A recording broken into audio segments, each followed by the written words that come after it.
So, diyan lang sa tuwal niya si Sir Joseph Merlas gikan sa Pag-asa Mactan. Sir, good morning. Good morning, Sab, Sir Ariel, ug sa ato ang mga suking tigpaminaw. Ug morning ato ang latest weather update ug kabahin po sa atong gibantayan nga si Severe Tropical Storm Odette.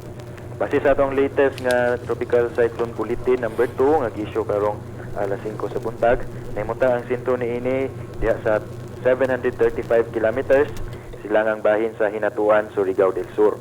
Nanidalang hangin nga 110 km per hour do sa sentro ug nay pagunos gadili mulapas sa 135 km per hour.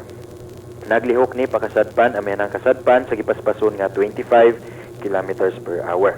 Ug sa ato ang forecast kining maong bagyo padayon ni maglihok karong adlaw pa west northwestward. Pagkahuman maglihok na ni pakasadpan labi na ugmang adlaw ug posible ning mulanfall diha sa bisinidad sa Caraga o Eastern Visayas ugma sa hapon o sa gabi. Og gibanabana nato nga ang sentro sa maong bagyong Odette padayon ni maglihok pakasadpan ug posibleng mubaybay ug moigo usab diri sa mga pipila ka probinsya diri sa Central o Western Visayas pagkahuman niya landfall diha sa may Eastern Visayas o Caraga area. Human makalagbas ani diha sa may Sulusi sa Biyernes sa buntag o sa hapon. O gi-forecast nato no sa namoabot niya ang typhoon category sa dili pa mo landfall unya posibleng makaabot sa iyang peak intensity nga 155 kilometers per hour. Mongsod sa 24 oras ang silangang bahin sa Visayas makasinati og madagumon nga kalangitan ug nay mga katag-katag na mga pagulan, pagpanugdog ug kilat dala ni sa hinungaw sa maong severe tropical storm Odette.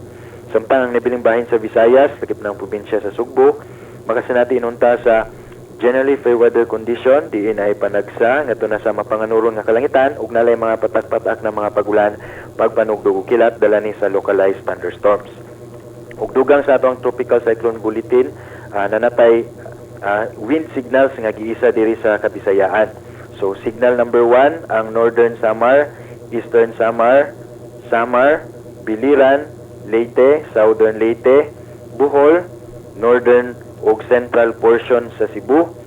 Particular na diha sa Daan Bantayan, Medellin, City of Bugo, San Remigio, Tabugon, Bourbon, Sugod, Catmon, Carmen, Danau City, Compostela, Liluan, Tabuelan, Tuburan, Asturias, City of Carcar, Pinamungahan, San Fernando, Toledo City, City of Naga, Balamban, Minglanilla, Cebu City, City of Talisay, Consolacion, Mandawi City, Lapu-Lapu City ug Cordoba, apil na ang Bantayan ug Camotes Island.